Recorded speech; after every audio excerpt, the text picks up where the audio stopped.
Hello and welcome back to our channel feeling good. সবাই কেমন আছো বলো?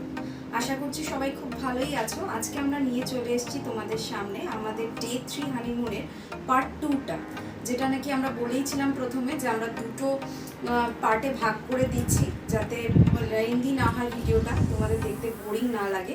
তো আজকে আমরা সেকেন্ড পার্টটা নিয়ে চলে এসেছি। চলো আর কথা না বাড়িয়ে শুরু করা যাক। সকাল সকাল উঠে ব্রেকফাস্ট করে আমরা বেরিয়ে পড়েছি আজকের ভিউগুলো দেখব বলে। চলো দেখতে দেখতে যাই, দেখা যাক আজকে কোথায় কোথায় যাই।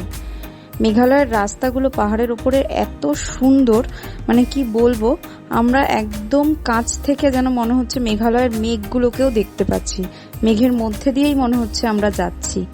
দেখো কি সুন্দর মেঘগুলো ভেসে চলেছে এখান থেকে।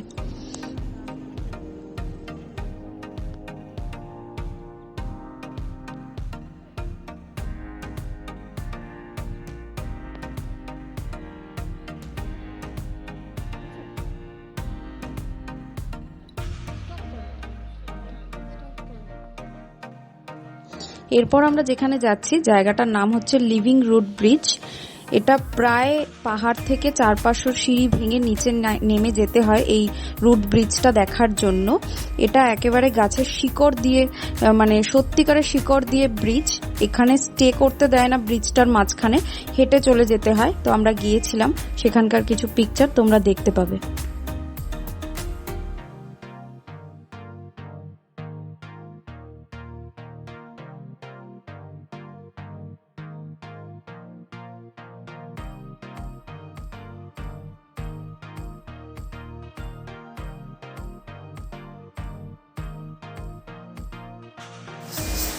এরপর তোমরা যেটা দেখতে পাচ্ছ যে ব্রিজের নিচ থেকে জল বয়ে যাচ্ছে, এটা হচ্ছে একটা ওয়াটার ফলস ছিল যেটার জলটা এই ব্রিজের নিচ থেকে বয়ে যাচ্ছে। আর ওই পাহাড়ের ধাপে ধাপে যে জায়গাগুলো দেখতে পাচ্ছ ওগুলোই হচ্ছে মানে সিঁড়ি, যেগুলো দিয়ে ভেঙে ভেঙে আমরা নিচের দিকে এসেছিলাম। এই সিঁড়িগুলো মানে বর্ষাকালে খুবই রিস্ক। আমরা যে এপ্রিল মাসে গিয়েছিলাম ওই টাইমে খুব একটা রিস্ক ছিল না, আমরা পুরোটাই গিয়ে দেখে আসতে পেরেছিলাম। এই জলের জায়গাগুলোতেও নামাটা বর্ষাকালে রিস্ক হয়, বাট আমরা যে টাইমে গিয়েছিলাম ওই টাইমে এই জায়গাগুলোতে ভালো করে ঘুরতে পেরেছিলাম।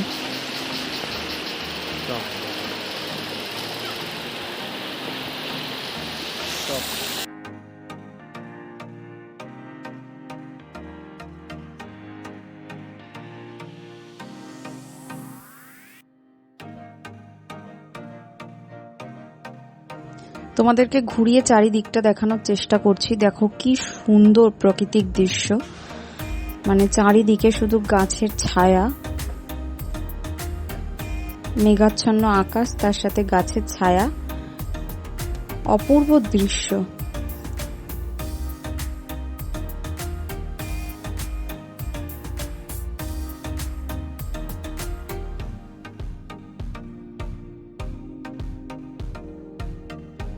তোমাদেরকে আরো কাছ থেকে ব্রিজটা দেখানোর চেষ্টা করছি। দেখো এই পিকচারগুলোতে তোমরা ব্রিজটা দেখতে পারবে আরো কাছ থেকে।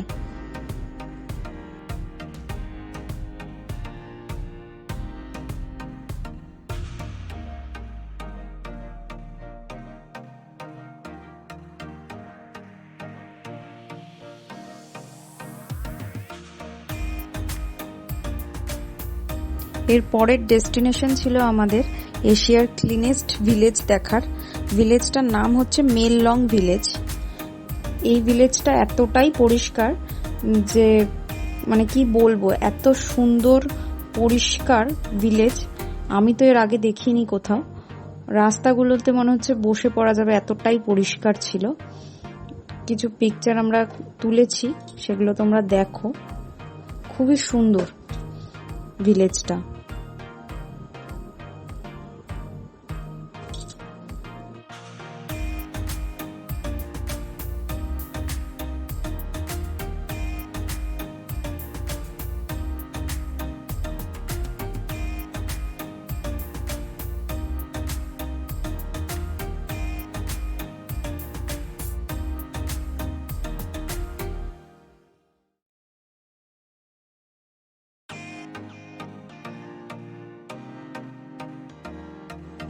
রাস্তা দিয়ে যখন আমরা যাচ্ছি এরপর দেখতে পাচ্ছি একটা ইন্ডিয়া আর বাংলাদেশের বর্ডার রয়েছে। এই বর্ডারটা আমরা শুনলাম যে ওই পার্টটা হচ্ছে ময়মনসিংহ জেলা। এবার আমরা চলে আসছি আমাদের হোটেলে।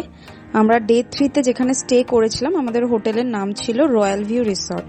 একটা ছোট্ট রুম ট্যুর রইল তোমাদের জন্য। চলে এলাম আমরা রুমের কাছে। ডোরটা ওপেন করতেই আমি যেটা দেখতে পেলাম, আমার রাইট হ্যান্ড সাইডে লাগেজ রাখার জায়গা রয়েছে, মানে ওপেন জায়গাটা, কভার্ডের মতন, মানে ঢাকা নেই, ওপেনই রয়েছে।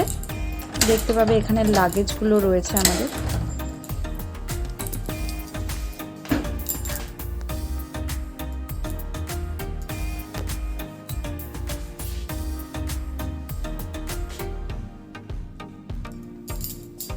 নেক্সট রুমটার লেফট হ্যান্ড সাইডে যেটা রয়েছে সেটা হচ্ছে বাথরুম। বাথরুম স্পেসটা বেশ বড় ছিল, একটা বাথটাব ছিল, কোমোড ছিল, পুরোটাই একটা মিরর দেওয়া ছিল, খুব সুন্দর, নিট অ্যান্ড ক্লিন, একটা বেশ বড় বাথরুম।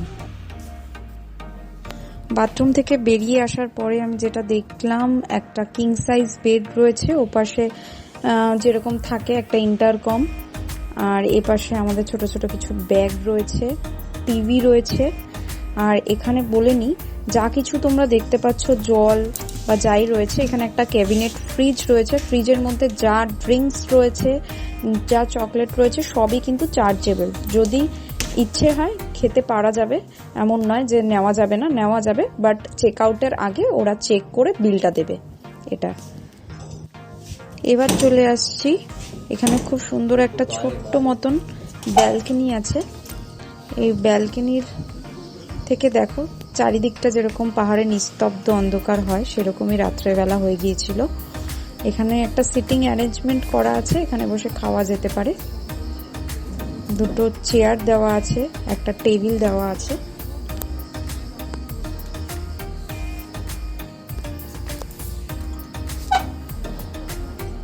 আজ আর বড় না করে ভিডিওটা এখানেই শেষ করছি।